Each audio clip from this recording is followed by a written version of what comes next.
chez Maud et Jemai, on va rencontrer donc Maud qui a Adorable enfant, quel courage d'avoir 3 enfants si jeunes. exactement, Maud elle a 3 enfants très rapprochés et pour son troisième accouchement, elle a décidé d'accoucher à domicile, donc chez elle, accompagnée d'une sage-femme et d'une doula. Elle va nous expliquer les raisons de ce choix, tous les clichés qu'il y a autour de l'accouchement à domicile et elle va bien sûr nous raconter cet accouchement magique et respecté. À de suite. Du coup, j'ai eu trois accouchements différents pour mes 3 enfants. Donc, mon premier, j'ai accouché dans une salle classique à la maternité sans péridurale. Le deuxième, j'ai accouché à la maternité également dans une salle nature, donc sans péridurale. Ça a été un déclenchement, donc ça a été un accouchement un petit peu violent. Et le troisième accouchement, on a décidé de le faire à la maison. Donc on était quand même accompagné par du personnel formé et voilà. En fait, mon premier accouchement, j'en garde un très bon souvenir de toute la partie travail et de la partie accouchement. Et en fait, j'ai eu des petites complications après coup au moment de la délivrance qui m'a fait louper en fait les premiers instants finalement avec mon bébé. J'ai pas vraiment eu de peau à peau. On va dire la première demi-heure, je n'avais pas mon enfant, voire la première heure, je n'avais pas mon enfant dans les bras. Et donc voilà, j'ai eu une délivrance qui a été extrêmement violente avec un anesthésiste qui a dû venir en urgence. Qui a été très virulent dans les propos qu'il a pu tenir du fait que je n'avais pas la péridurale.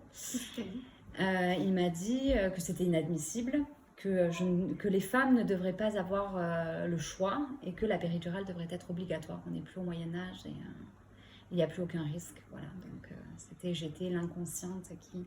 Alors que finalement, il n'y avait même pas caractère d'urgence en fait. C'est juste qu'il fallait que la délivrance se fasse parce qu'il y avait d'autres mamans qui attendaient. Donc on ne pouvait pas laisser plus de temps au placenta de descendre naturellement, ce qui était possible. Et ça, je l'ai su après coup. Et c'était aussi que l'anesthésiste allait partir... ne serait plus disponible pendant 1 heure. Donc il fallait que s'il y a besoin, il fallait que ce soit fait maintenant. Donc c'est toutes ces raisons finalement qui m'ont poussée à envisager pour mon deuxième également un accouchement à domicile. Et un peu naïvement, quand j'ai commencé mon suivi, j'en ai parlé à ma gynécologue en lui disant que j'envisageais éventuellement un accouchement à domicile, ce qui est un peu naïf parce qu'en fait le personnel médical est plutôt contre l'accouchement à domicile. Donc forcément, elle m'a tout de suite dit que c'était pas possible au vu de mes antécédents, qu'on ne savait pas si mon placentas, que si la délivrance se passerait bien, donc c'était trop risqué de le faire à la maison. Donc bon, je m'étais dit, allez, ça va bien se passer. Maintenant que je suis un peu plus aguerrie, je saurai affirmer ma volonté du peau à peau, je saurai faire respecter un petit peu plus mon projet de soins. Donc, allez, on se relance dans un accouchement à la maternité. J'avais déménagé, j'habitais à 2 minutes en voiture de la mater. Et puis c'est vrai qu'on n'avait pas de famille dans le coin. Donc bon, il y avait aussi ce côté-là de se dire, bon, à la maison, il n'y aura personne pour prendre le relais avec notre aîné. Voilà. Et finalement, c'est pareil. C'est des maltraitances institutionnelles, en fait, finalement, en pleine période de Covid. J'arrive, j'ai rompu la poche des os et on me dit, je ne suis pas en travail. Et on me dit, là, il faut que le travail se mette en route, mais on te laisse enfermer dans une chambre sans rien, sans ballon, sans... Je crois que j'ai eu 2 heures le ballon à la fin et puis donc il faut déclencher. Sauf qu'un accouchement déclenché, c'est pas anodin. Et puis pareil, ça a été déclenché alors que finalement, quand on se renseigne et quand on se renseigne, c'était pas vraiment un déclenchement utile. Enfin, c'est pas utile, mais c'était pas.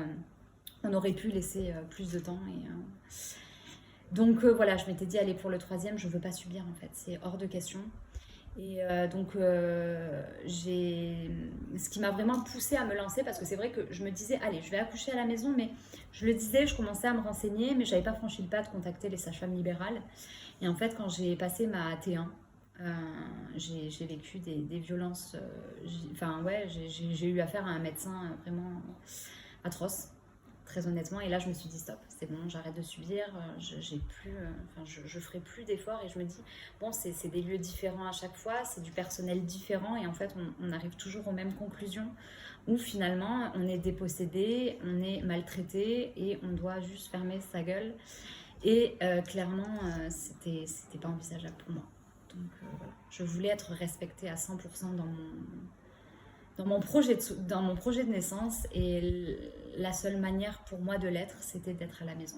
Vous avez évoqué ce choix avec votre famille? Ouais. Alors au départ, moi avec ma famille du moins, je l'ai lancé un petit peu comme ça au gré d'une conversation. De toute façon, je vais accoucher à la maison, mais sans que ce soit vraiment pris au sérieux. C'était un peu pour tâter le terrain, et puis bon, personne n'a trop... Donc voilà, je l'ai lancé un peu comme ça au gré d'une conversation, et bon, personne n'a trop réagi, donc je me suis dit c'est bon, ils sont pas non plus fermés à l'idée. Après, c'est vrai que j'ai un tempérament qui fait que quand j'ai décidé quelque chose, je le fais pas non plus à la légère. Je sais de quoi je parle, je sais comment ça va se passer, donc je suis à même de répondre aux questions si question il y a. Après, c'est vrai que la question qui m'a fait un peu rigoler, et quand je parlais de ça, c'était toujours la même question, mais qui va t'accoucher? Et en fait, ça, c'est la question. Et c'est vrai que quand j'ai accouché de mes premiers enfants, je disais, la sage-femme qui m'a aidée à mettre mes enfants au monde s'appelait Josie. Et j'avais tendance à dire, c'est Josie qui m'a accouchée. Et en fait, c'est une fois de plus, enfin non, c'est nous qui accouchons. Et voilà. Et là, c'était expliqué, bah écoute, c'est moi qui vais m'accoucher en fait. J'ai personne qui va m'accoucher. Et pour les gens, c'est super abstrait. Et c'est vrai que j'ai eu la chance avec Sarah de faire un reportage de photos de l'accouchement. J'ai une doula qui justement a pris des photos pendant l'accouchement. Et le fait pour certaines personnes de ma famille d'avoir vu certains clichés, ils ont en fait compris que effectivement, c'est personne qui m'avait accouché, et que tu pouvais mettre au monde ton enfant en fait toute seule. Après, pour ma belle famille, ça a été un petit peu plus compliqué. C'est vrai que mon beau-père est un peu hypochondriaque, il est très hôpitaux, donc voilà, il avait tout le temps des propos à me dire comment je pourrais te faire changer d'avis. C'était plus des choses comme ça. Et en fait, je lui disais, mais non, personne ne peut me faire changer d'avis. C'est un projet qu'on a, c'est une décision. Puis on savait répondre aux questions, quoi. On voyait que c'était pas quelque chose non plus d'irresponsable, c'était pas une décision qu'on prend à la légère, c'était vraiment quelque chose de réfléchi, de travaillé et de merveilleux. Donc ça peut pas être...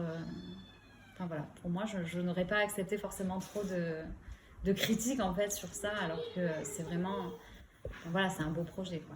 Comment vous vous êtes préparée à cet accouchement à domicile? Alors, en fait, à la suite du rendez-vous de matin qui s'était très très mal passé avec le gynécologue, je suis rentrée chez mes parents. En fait, je leur ai raconté, je pleurais, j'étais vraiment très très mal. Et de là, ma mère m'a dit, écoute, je vais t'offrir une doula, il faut que tu prennes une doula. Alors moi, c'était un peu abstrait pour moi, je ne savais pas trop quelles étaient... vraiment les fonctions d'une doula, je savais pas trop.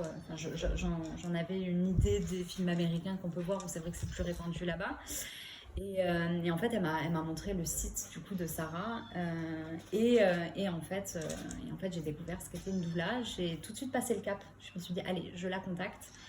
Et en fait, c'est là qu'elle a commencé à nous accompagner. En fait, elle m'a donné les coordonnées des sages-femmes qui font les accouchements à domicile, parce que ça, c'est pareil. Toutes les sages-femmes libérales ne font pas forcément les accouchements à domicile, et finalement elles sont très peu en France à le faire pour des questions d'assurance, parce que l'assurance leur reviendrait plus cher finalement que ce qu'elles gagnent. Donc c'est vrai que c'est un peu il n'y en a pas beaucoup, c'est vraiment du militantisme pour celles qui le font. Et du coup, toutes les personnes, en fonction de la localisation où elles sont, ne peuvent pas accoucher à domicile avec une sage-femme, du moins. Et donc moi, j'avais la chance où les sages-femmes se déplaçaient jusqu'à chez moi. Donc elles étaient à 1h20 à peu près, mais elles se déplaçaient jusqu'à chez moi. Donc j'ai commencé le suivi. Donc c'est un suivi tous les mois avec les sages-femmes. On apprend à se connaître, on parle du projet de naissance, et où on se prépare finalement à l'accouchement, qui est très différent finalement des suivis que j'ai pu avoir pour mes grands, où c'était purement du médical. À chaque fois, c'était peser, mesurer le ventre, écouter le cœur, et enfin, ça tournait que autour du médical, du bébé, et vérification du col systématique. Là, j'ai eu peut-être un toucher durant toute la totalité de ma grossesse, et c'est hyper appréciable, quoi. Et puis, donc voilà, après, il faut quand même se faire suivre par une personne pour faire les échographies. Donc moi, je me suis fait suivre par une sage-femme, qui ont la possibilité. Il y a des sages-femmes à l'hôpital qui ne font que les échographies, donc moi, c'était une sage-femme. Et donc voilà, après j'ai eu aussi l'accompagnement de la doula, qui a été pour le coup, c'est vraiment, ça a été très, j'allais dire spirituel, mais en fait, elle m'a permis de visualiser ce que je voulais. Au début, je lui disais, la première question qu'elle m'a posée quand on s'est rencontrés, c'est, après le speech, l'âge, machin, les antécédents, ça a été qu'est-ce que tu veux pour ton accouchement? Et en fait, moi, ma réponse a été, j'aimerais bien accoucher dans l'eau, je préférais que ce soit la nuit, mais je lui disais, tu sais, je sais que ça se passe jamais comme on le prévoit, donc je me formalise pas. Je suis ouverte aux éventuels changements. Et en fait, elle m'a dit, mais non. Elle m'a dit non. Il faut que tu t'octroies de rêver, en fait, et d'écrire finalement l'accouchement dont tu rêves. Après, c'est sûr qu'il faut une certaine ouverture au changement pour pas être déstabilisé s'il y a quelque chose qui se passe pas comme on le voudrait. Mais elle me dit non. Autorise-toi à rêver, en fait. Et c'est drôle parce que du coup, grâce à elle, j'ai écrit mon accouchement.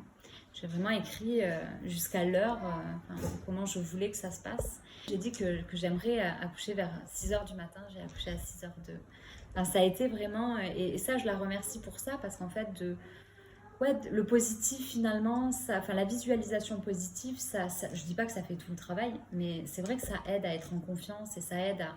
Tu vois, on n'est pas déstabilisé le jour où ça arrive. On sait ce qu'on veut. On sait que tout est mis en place finalement pour que ça marche. Et la préparation, j'ai pas suivi une préparation à l'accouchement comme j'avais pu le faire avec mes premiers. J'avais fait une préparation avec une sage-femme, c'était de la sophrologie. Là, ça a plus... Alors, j'ai fait des séances de yoga prénatal, mais finalement, je dirais que la préparation à l'accouchement, ça a été vraiment de me renseigner sur le processus finalement de l'accouchement. Quelles sont les hormones qui rentrent en compte dans l'accouchement? Qu'est-ce qui est nécessaire finalement pour que le travail se passe bien et pour limiter les complications? Et notamment la délivrance, moi c'est quelque chose sur laquelle j'avais plus ou moins fait une complication pour mon premier. Et en fait, il s'avère que pour que l'utérus se contracte, pour permettre une délivrance plus facile, pour permettre de ne pas faire d'hémorragie justement, voilà, il faut libérer le plus d'ocytocine possible. Comment on libère de l'ocytocine? En étant dans l'intimité, avec une lumière un petit peu tamisée, en étant dans sa bulle finalement, en faisant du pot à pot avec son bébé, en faisant de la tétée et en libérant le plus d'amour possible en fait. Et si tu veux, quand je me dis qu'à l'hôpital, j'avais 6 personnes autour de moi, j'avais pas mon bébé dans les bras, on m'a pas fait faire de pot à pot, on l'a tout de suite habillé en me disant il va avoir froid, alors que le pot à pot ça prévient justement de tout ça. Je me dis c'est dommage parce qu'on m'a pas aidé en fait comme on aurait dû à ce que ça se passe bien en fait. Et du coup, voilà, j'avais un peu cette... c'est des moments qu'on ne rattrapera jamais. Je ne pourrai plus jamais refaire un premier pot à pot avec Maëlle. Et voilà. Et donc là, ça a été plus finalement me renseigner sur comment ça se passe. Et en fait, ce que je trouve génial à l'heure actuelle, de nos jours, c'est que voilà, moi, je lis beaucoup. Donc j'ai beaucoup lu. Et je veux dire, même des personnes qui n'aiment pas lire, qui n'aiment pas se renseigner par ce biais-là, il existe tellement de choses. Il existe des reportages, il existe des vidéos TikTok, il existe des choses sur lesquelles on peut se renseigner, on peut avoir l'information. Et l'information, Et je me dis, c'est dommage d'en arriver à son 3e enfant pour comprendre finalement le mécanisme de l'accouchement et tout ce qui entrave finalement le processus naturel. Donc voilà, c'est plus comme ça que je me suis préparée pour le coup. As-tu ressenti de la peur le moment venu? Honnêtement, non. J'ai pas un seul moment. En plus, pour la petite histoire, j'ai contacté ma sage-femme un peu tardivement. Et de toute façon, je leur avais dit, je sens que vous n'aurez pas le temps d'arriver pour mon accouchement. Et en fait, ma doula est arrivée juste avant la sage-femme et j'ai accouché avant que la sage-femme arrive. Donc, si tu veux, j'étais vraiment seule avec mon conjoint et j'ai pas eu une seule seconde peur parce que je savais qu'on avait en fait c'était vraiment c'est un peu comme un mariage, tu vois, on l'a préparé avec le plus d'amour possible. Et quand je te dis on l'a préparé, c'est sur le point de vue tu vois, où on a appris ce qu'il fallait au niveau de la physiologie, au niveau du déroulement finalement de l'accouchement, mais c'est aussi l'environnement qu'on a préparé. Tu vois, on avait rempli la piscine à la bonne température, on avait mis des bougies, on avait, avec mes copines, on avait préparé tout un plateau, en fait, finalement, de choses qui me faisaient penser positif pour ce moment-là, qui détournaient aussi mon attention. Il y avait de l'amour, en fait, partout. Partout où je regardais. Et tu vois, mon fils m'avait dessiné un dessin à l'école, il m'avait ramené. Et c'était impressionnant, c'était une forme de fœtus. Il m'avait dit, regarde, c'est le bébé dans le ventre. Mais c'était impressionnant, tu aurais demandé à n'importe qui ce que c'était, il a 4 ans. Enfin, voilà, on aurait pu se dire, ah mais oui, c'est ça. Enfin, donc voilà, j'avais mis des petites attentions finalement partout. Et jusqu'à la playlist, on avait fait une playlist pour le travail, une playlist pour l'accouchement. On avait des huiles de massage, enfin mon conjoint me massait, on savait quoi faire. On savait quand le faire et en fait, j'ai eu aucun examen pendant mon accouchement parce que ma sage-femme est arrivée, j'étais dans la piscine, mon bébé dans les bras, enfin, et j'ai pas eu peur une seule seconde. Je savais exactement ce qui se passait. C'était fou parce que pour mes premiers, on te coupe finalement tout le temps dans ton travail pour te dire oh, je vais vous examiner le col. Toutes les 2 heures, hop, on t'examine le col.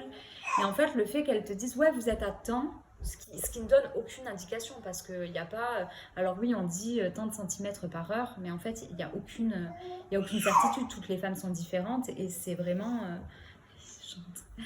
Et donc en fait, c'est vrai que ça te casse un peu parce que quand tu te dis ah j'ai l'impression que ça va pas tarder et que finalement on te dit bah non vous êtes à 5, là ça va être long madame.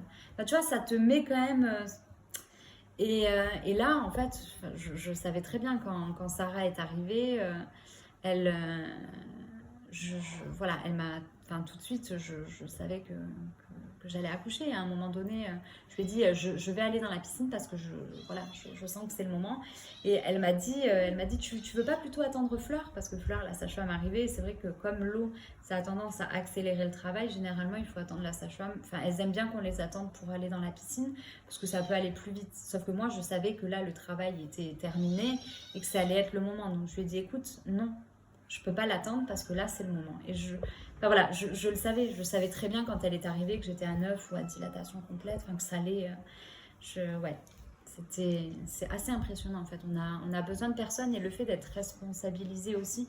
Et le fait de savoir comment ça se passe, de savoir qu'on en est capable, que notre corps en est capable, que notre bébé en est capable et que tout autour est fait pour que ça se passe bien. On avait tout le matériel, tout était préparé, mais vraiment...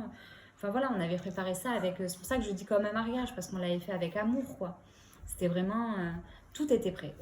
Et du coup, ben voilà, aucun stress. Et puis on va dans la piscine. Et, après, oui, il y a toujours la phase avant c'est une phase qui est naturelle, que toutes les femmes traversent.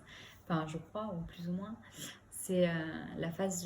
C'est là où on sait que le bébé va arriver. C'est que tu commences à dire, je vais mourir, je vais pas y arriver. Mais ouais, c'est pas des... Tu vois, à aucun moment, je me suis dit, mince, la sage-femme n'est pas encore arrivée. Non. Et puis, c'est tant mieux parce que finalement, c'est l'hormone du stress qui va casser un petit peu le travail. Et le but, c'était de libérer le plus d'ocytocine possible pour que ça se passe le mieux possible. Et c'est ce qui a été le cas. Et ouais, j'ai pas eu peur à une seule seconde. J'avais hâte. Puis, de toute façon, j'avais prévu avec la sage-femme et Sarah, je leur avais dit, moi, j'aimerais que vous soyez là, mais que vous n'interveniez pas. Je veux que ce soit vraiment entre Jemaï et moi et je veux être le plus autonome possible et ben, tu ne pouvais pas être plus autonome là pour le coup. En quoi ton accouchement était-il magique et respecté? C'était magique parce que en fait c'est clairement le plus beau jour de... Enfin, je sais pas comment te le dire, mais c'était vraiment le plus beau jour de ma vie, quoi. C'était la rencontre avec mon fils qui a été de A à Z un moment... inoubliable, enfin de la préparation quand dans la nuit on s'est réveillé, que on a enfin, tu vois le travail a commencé vraiment le soir, on s'est mis de la musique, on a dansé, puis après ça a commencé à ralentir, je me suis dit ah mince, ça se trouve c'était pas pour ce soir, on est allé se coucher, je me suis réveillée parce que je perds les os et puis on se dit bon allez, on prépare tout, tu vois, on sort le plateau, on allume les bougies, puis il y avait mon fils Andrea qui s'est réveillé parce qu'il a entendu un petit peu l'agitation et du coup le temps que mes parents viennent le chercher, avec lui on remplissait la piscine et j'ai des vidéos où je me vois gérer mes contractions avec mes enfants en fait. Enfin, c'était de A à Z, c'était vraiment un beau moment. Mes parents sont arrivés, ont récupéré les enfants, j'ai accouché même pas 40 minutes après j'avais accouché et puis mon bébé est né dans l'eau, il est né Enfin, c'était vraiment, il y avait tout. Et puis, l'après-accouchement à la maison, sans parler forcément de postpartum, mais le moment immédiat à la maison, tu es chez toi. On avait allumé un feu, donc il y avait la cheminée, enfin, il y avait le poêle. Tu es chez toi, tu as ton bébé dans les bras, t'es avec ton conjoint. Enfin, il n'y a pas de plus... Enfin, voilà, pour moi, il n'y a pas de plus beau moment, quoi. Comment se déroule ton postpartum? Alors, le postpartum, on va pas se mentir, ça a été 10 fois mieux qu'à l'hôpital, dans le sens où la première nuit, on s'est endormi avec mon conjoint, on s'est mis au lit tous les trois. Et je lui dis, te rends compte, on a de la chance, hein. Il n'y a personne qui va venir faire toc toc toc, est-ce qu'il a fait pipi? Toc toc toc, est-ce qu'il a bu? Et ainsi de suite toute la nuit. Et c'était notre troisième enfant, donc c'est vrai qu'on était très à l'aise, que ce soit avec l'allaitement ou pour tout en fait. On était très à l'aise, donc on n'avait pas d'angoisse particulière à être seul finalement. Et au contraire, on était tranquille, on vivait vraiment à notre rythme. On pouvait, je suis restée, je crois,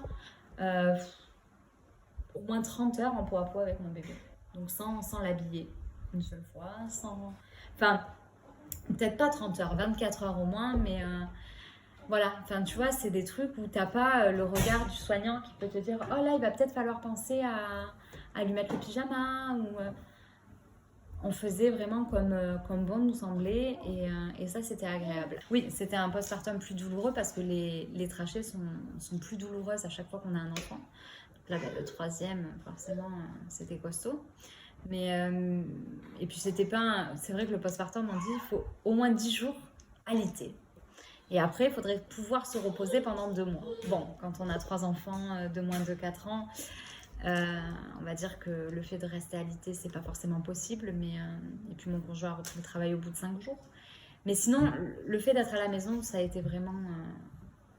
ça a été vraiment bénéfique pour nous tous en fait. Et puis même, on en a parlé avec mon conjoint, c'est vrai qu'il me dit, tu te rends compte, tu aurais été à l'hôpital, j'aurais passé mon temps j'aurais pas profité de vous finalement, parce que j'aurais passé mon temps à faire l'aller-retour entre toi, entre les enfants, aller chercher à l'école, amener chez mamie, revenir, aller chercher du linge, te ramener à manger si t'avais faim parce que le repas t'avait pas convenu à l'hôpital, ainsi de suite. Et là, le fait d'être à la maison, on était chez nous. Et on avait tout prévu, même le repas qu'on allait manger après l'accouchement, enfin vraiment, donc si tu veux, tu fais plaisir, t'as pas la purée de l'hôpital, non, c'était vraiment génial. Quel message souhaiterais-tu faire passer à travers ton témoignage? Alors pour moi, c'était important de témoigner, parce que déjà, c'est partager une belle aventure qui nous est arrivée, et c'est également donner confiance en fait à toutes les femmes et dédiaboliser un petit peu l'accouchement à domicile. On a l'impression que quand on accouche à domicile, on est complètement irresponsable, on est anti-système, on est anti-milieu médical, on est anti-vaccin, on ne fait pas vacciner nos gosses. C'est pas du tout ça. On est vraiment dans une recherche de bien-être, on est vraiment dans une recherche d'être respecté, d'être acteur, et de ne pas être enfantisé, et de pas être... Et puis, tu vois, accoucher à domicile, j'ai oublié de le rajouter tout à l'heure, mais quand vous accouchez à la maternité, vous faites votre suivi avec différents professionnels, que ce soit sage-femme ou gynécologue. Le jour J, vous rencontrez des gens. Il suffit que vous avez un travail qui est long, il y a un changement d'équipe entre-temps. Enfin, je veux dire, c'est quand même les personnes qui vont t'accompagner pour faire naître ton bébé. C'est généralement les premières personnes à prendre ton bébé dans les bras. Et moi, je me dis, la sage-femme qui a été présente un petit peu après, et Sarah, c'est des personnes qui m'ont accompagnée tout le long. C'est des personnes qui me connaissaient, qui connaissaient mon conjoint, qui connaissaient même ma maison, qui ont vu en me disant ça, tu pourrais mettre l'écharpe là pour te suspendre. Et c'est des gens qui connaissaient surtout mon projet, et qui étaient vraiment soucieuses que mon projet soit respecté à la lettre. Et puis on est très bien encadré si on veut l'être, on est très bien accompagné. Voilà, les sages-femmes, elles connaissent leur travail, elles sont d'une bienveillance rare, parce que justement elles savent que les femmes qui font cette démarche-là d'accoucher à la maison, c'est qu'elles sont en recherche de cette autonomie et de ce respect, en fait, de l'intimité, de notre corps finalement, et voilà. Et c'est tout le monde dit ouais, mais moi j'aurais pas pu parce que c'est pas sécuritaire, s'il y avait une complication, c'est extrêmement rare des complications qui ne peuvent pas être gérées dans les 20 minutes qui soient. Et c'est vrai que parmi les conditions pour pouvoir accoucher à la maison, du moins avec les sages-femmes, c'est d'avoir une maternité dans les 30 minutes. Donc elles sont là, s'il y a potentiellement un arrêt du travail ou s'il y a une complication quelconque, on a la possibilité d'aller à la maternité. C'est pas parce qu'on choisit, on peut changer d'avis à n'importe quel moment. Et ça, c'est voilà, donc c'est pas mettre en péril sa santé ni celle de son bébé. Au contraire, moi, c'est le seul accouchement où je n'ai pas eu de complications finalement. Donc ça veut peut-être tout et rien dire à la fois, mais voilà, c'est pas quelque chose de plus dangereux que ça. Et généralement, quand il y a une complication qui nécessite une médicalisation de l'accouchement, elle se voit en fait par les 3 échographies que tu peux faire pendant ta grossesse. Donc voilà, si tu as des complications, bien sûr qu'il faut que tu sois entouré par plus de personnel médical à l'hôpital et bien entendu. Mais en fait, quand tu as un suivi totalement normal et que tu en as l'envie et le besoin, je dirais même, oui, tu peux accoucher chez toi sans prendre de risques. Ça se fait depuis des millénaires, des femmes qui accouchent et encore dans d'autres pays où voilà, il n'y a pas cette surmédicalisation finalement de l'accouchement. Vraiment, je pense que peu importe quelle est la finalité, que ce soit d'accoucher à la maison, que ce soit d'accoucher à la maternité, que ce soit d'accoucher avec la péridurale ou sans péridurale, à 4 pattes ou debout ou assise ou allongée, peu importe en fait finalement ce qui vous correspond à vous personnellement. Ce qui est important, c'est de savoir en fait. C'est de savoir comment se passent les choses, de savoir ce qui est possible de faire et ce qui est limité, on va dire, à la maternité ou à domicile. Hein. Et en fait, c'est de prendre ces décisions en âme et conscience. Et ça, je pense que on parle dans le milieu médical de consentement libre et éclairé. Et pour avoir un consentement libre et éclairé, il faut vraiment être au fait de comment ça se passe. Et avec toutes les informations, on est en mesure de prendre la bonne décision. La bonne décision qui est, pour moi, ça a été d'accoucher dans une piscine dans mon salon. Pour une autre, ça va être d'accoucher à la maternité sous péridurale.